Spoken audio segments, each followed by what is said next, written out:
test now today. I am making the video that will be put here for your instruction. Make sure you are careful when you write this essay. You will want to also spend some time reviewing for the parts of the test on Thursday and Friday.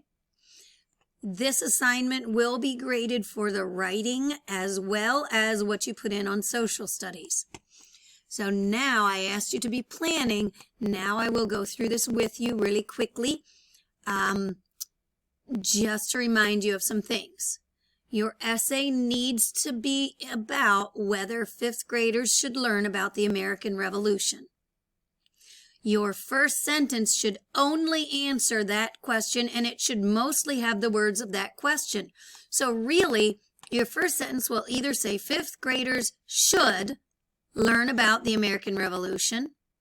Your other option for your first sentence is fifth graders should not learn about the American Revolution. Those are your two best choices for your first sentence.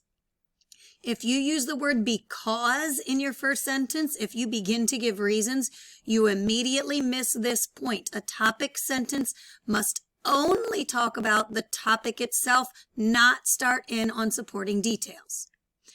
You need 3 reasons then, 3 supporting details, different reasons why fifth graders should or should not learn about the American Revolution. Remember, I don't want general reasons why they should learn about it, like it's fun or it's history. Those won't work. Different reasons could be you could focus one reason on a person that you learned about and why they were important. Maybe one of the battles you learned about that was important to know about. Maybe what the consequences of this war were in the long term. Why is this war important to us? You could come up with other reasons as well, but your reasons must show me that you have learned something about the American Revolution. As far as the writing part, each reason must be in its own sentence. You can't just say, fifth graders should learn about the American Revolution. It is important because there was, I'm trying to think about some things that would be obviously wrong. It was important because drones became used in battle and there were tanks that helped win a major battle, and there was a guy involved named General Schwarzkopf. All of those things are very false. That would be why I use them as examples. Did you notice, though, how I put them all in one sentence and connected them with and? That is not good writing. So separate each reason into its own sentence. You might need to use 2 sentences to explain some of your reasons, but not more than 2 sentences. I don't want you to write a ton. I need you to learn how to be focused in your writing. There is a point as far as whether or not your reasons are accurate historically. If you put wrong facts in there, you lose points. You need a concluding sentence at the end. Has this essay proven that fifth graders should or should not learn about the American Revolution?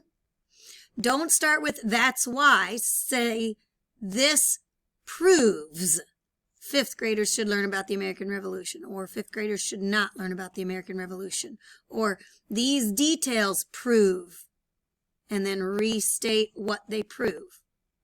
It does need to make sense when I read it from beginning to end.